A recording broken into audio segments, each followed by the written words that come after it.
तू वो वीडियोस लगा कर दिखा, सारी दुनिया की औरतें ना मैंने इकट्ठी की और तुझे पत्थर ना पड़वाए, फिर मैं देखूं।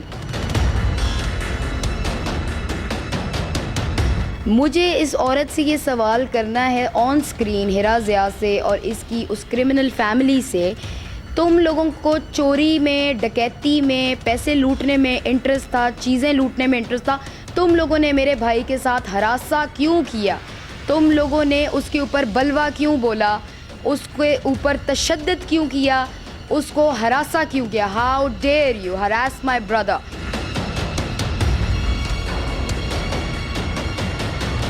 हम ख़ानदानी लोग हैं जनाब, हमारा लाहौर में शजरा भी आज तक लिखा हुआ है। Sultan is not a normal person, he is actually a sultan, because हम पुरखों से लाहौर की बड़ी बड़ी जानी मानी फैमिलीज़ में से बिलोंग करते हैं। अस्सलाम वालेकुम नाज़रीन, आपका मेज़बान रहमान चौधरी आप लोगों की खिदमत में हाजिर है और आप देख रहे हैं उर्दू टाइम्स यूके।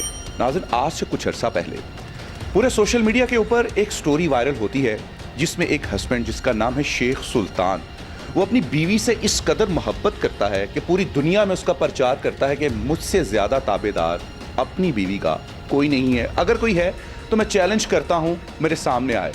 बीवी साहिबा क्या करती हैं, घर से जितना भी साजो सामान हो या ज्वेलरी हो जो उनके आबाओ अजदाद से चल रही है, जिसकी मालियत कुछ 50 लाख के करीब है, वो घर से सफाया करती हैं, शेख साहब को टॉर्चर करती हैं, बांध लेते हैं, अगवा करते हैं और उसके साथ और भी कुछ ऐसे मामला करते हैं कि अगर सब कुछ मैं ही आपको बता दूंगा तो फिर आपको कैसे पता चलेगा कि इसमें सदाकत कितनी है और झूठ कितना है। कि आप शेख साहब की बहन भी हैं, वकील भी हैं, तो आप तो लोगों को इंसाफ दिलवाती हैं, खुद इस ट्रेजेडी में फेस कर रही हैं, ऐसा क्या हो गया? बड़ी ही एक भयानक सी सच्चाई हिरा ज़िया की, जो कि मेरी कहने को भाभी भी हैं। बड़ा अफसोस होता है, हमारे लिए तो काबिल इज़्ज़त थी, लेकिन उन्होंने एक ऐसी चीज़ की कि मुझे शर्म आती है मीडिया में बताते हुए कि वो इतनी गिर गई, इतनी भूखी नंगी थी कि मतलब, और इतना एक इंसान तुमसे प्यार करता था, तुम्हारे लिए वो सब कुछ करता था, उसने अपनी फैमिली, फ्रेंड्स, हर किसी को साइड पे रखा, अलग कर दिया क्योंकि वो तुमसे मोहब्बत करता था और तुमने उसको धोखा देने में एक सेकंड नहीं लगाया। मेरे लिए बहुत ज़्यादा ये चीज़ ना हर्ट करती है हमें भी और हॉन्ट भी करती है। अंग्रेज़ी में हर्ट भी कहूँगी और हॉन्ट भी कहूँगी, क्योंकि यकीन माने सोते हुए अगर हम रात को सोते हैं ना तो एक सेकंड मेरी आंख खुल जाती है सुबह 4-5 बजे कि यार ये हुआ क्या है, मतलब हुआ क्या। अगर हिरा बीबी ने जाना था तो वो तरीके से भी जा सकती थी ना, मेरे भाई को किडनैप करके, हरासा करवा के, ये ड्रामा करके उसको क्या मिल गया? और how could she ever think कि वो मेरे भाई के साथ इतना कुछ कर जाएंगी और मैं चुप करके देखती रहूंगी। ये कहा जा रहा है कि मदर की तरफ से ज्वेलरी थी और सिर्फ उसको इस्तेमाल करने के लिए दी थी, गिफ्ट नहीं था। इसमें भी कोई सदाकत थी? जी बिल्कुल गिफ्ट नहीं था। एज अ लॉयर मैं ये बात प्रूव कर सकती हूँ और मेरे पास इसकी चश्मदीद गवाह भी हैं जो निकाह पे सुल्तान के मौजूद थी, मेरी दोस्त, मेरी फैमिली हैं। ये गिफ्ट नहीं था क्योंकि सुल्तान की हम मंगनी के लिए गए थे, मंगनी की तैयारी से, तो मेरी अम्मी ने उनको अपना बहुत ही एक्सपेंसिव बिगेट्स वाला जिसमें बड़े बड़े डायमंड्स लगे हुए हैं और अपनी डायमंड्स की 22 डायमंड्स की जो बट ज्वेलर्स की रिंग है जो मेरे फादर ने उनको शादी में डाली थी, आपको मैं अपनी मदर की शादी की पिक्चर भी दिखा सकती हूँ, वो उस वक्त सिर्फ स्टेज पे कबल तस्वीरों के लिए पहनाई थी।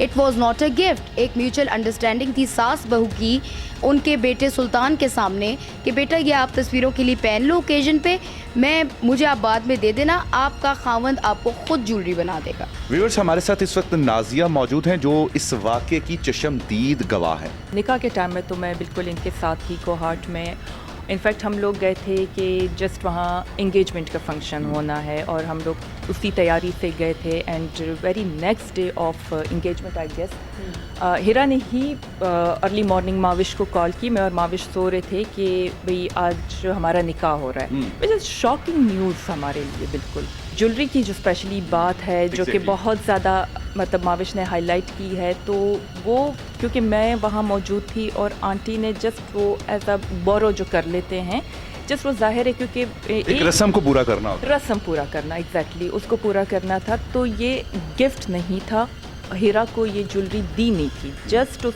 रस्म को पूरा करने के लिए कि उनकी साइड से इतना प्रेशर था कि एक दिन इंगेजमेंट हुई एंड वेरी नेक्स्ट डे उन्होंने जो है निकाह का वो कर दिया था कि नहीं बस निकाह भी कर ले। अच्छों की नीयत ख़राब हो जाती है। मुझे भी ऐसे ही लगता है कि जिस वक्त वो डायमंड्स देखे तो तभी तो इसका भाई आप घूमर पे अपनी अम्मी का दुपट्टा लेके नाच रहा था। इतना वो एक्साइटेड हो गया देखे कि मेरी बहन ने, तो वही हमारा तो बड़ी मल पे आ गए हम ना, बड़े अमीर लोग हैं। इधर से और पता है क्या कुछ निकलेगा तो वो घूमर पे डांस करे अपनी अम्मी का दुपट्टा पे। क्या ऐसी फहाश किस्म की, एक ऐसी हराफा किस्म की औरत कैसे हमारी फैमिली में दाखिल होगी और कैसे हम इस चीज़ को जान ना सके। सुल्तान साहब को किडनैप भी किया गया है, उनको हरास भी काफ़ी किया गया गन पॉइंट के ऊपर। इन्होंने मेरे भाई के ऊपर पूरा बलवा बोला है, इसको हरास किया है कोहाट में, और इसी का जो अपना साला है एहसन ज़िया वो इसको धोखे से मुखबरी करके कोहाट लेकर गया। चौधरी इम्तियाज़ ने काली सी चादर पहनी हुई थी, लाल सोफे पे लेटा हुआ, इधर गन रखी हुई और मैं तुझे मार दूंगा, इधर ही कत्ल कर दूंगा, तू माँ की गोद में भी जाके छुप, मैं तुझे कत्ल कर दूंगा। इसका जो ससुर है ज़ियाउल कमर वो एक गंदी सी लूंगी और फटी बनियान पहन कर आया और मेरे भाई को कह रहा है कि तू कंगला है, तू ये है। अल्हम्दुलिल्लाह जी हम बाहैसियत लोग हैं, we are upper middle class. How dare he accuse my brother by saying you are कंगला। और भाई कंगले तो तुम हो, एक क्वार्टर में रहने वाले, आज तक किराए के घर में तुम रह रहे हो कोहाट में, 65 साल से ऊपर तुम्हारी उम्र होगी और बेटा बेटी दोनों को तुम चोरी सिखाते हो। ये तुम लोगों ने एक पेशा बनाया हुआ है डकैती करने का। एहसन ज़िया ने मुज़दलिफ़ा अपनी बीवी को हरास भी किया है और करता है कि मेरे पास तुम्हारी नंगी वीडियोज़ हैं, अगर तुमने ये मेरी बात ना सुनी या तुमने मेरे बारे में शिकायत किया कुछ किया मैं उनको लीक कर दूंगा। चोरी, डकैती, बदमाशी, हरासा, ये इनका एक प्रॉपर गैंग का काम है करना। इनकी बेटी में सॉरी टू से कोई ऐसी बात नहीं थी। खुडे लाइन वो डॉक्टर है, आज तक इतने मेरा ख्याल है 2013-12 की ग्रेजुएट है, आज तक वो एक मेडिकल ऑफिसर है। उसने ये डकैती चोरी करके डॉक्टर्स के पेशे को भी ठेस पहुंचाई है। लोगों के लिए एक मैसेज दूंगी कि एक लड़का मर्द तब तक नहीं बनता जब तक उसको किसी ऐसी औरत से धोखा ना मिले। तो ये धोखा खा के एक लड़का मर्द बनता है, तो आज मेरा भाई मर्द बन गया है।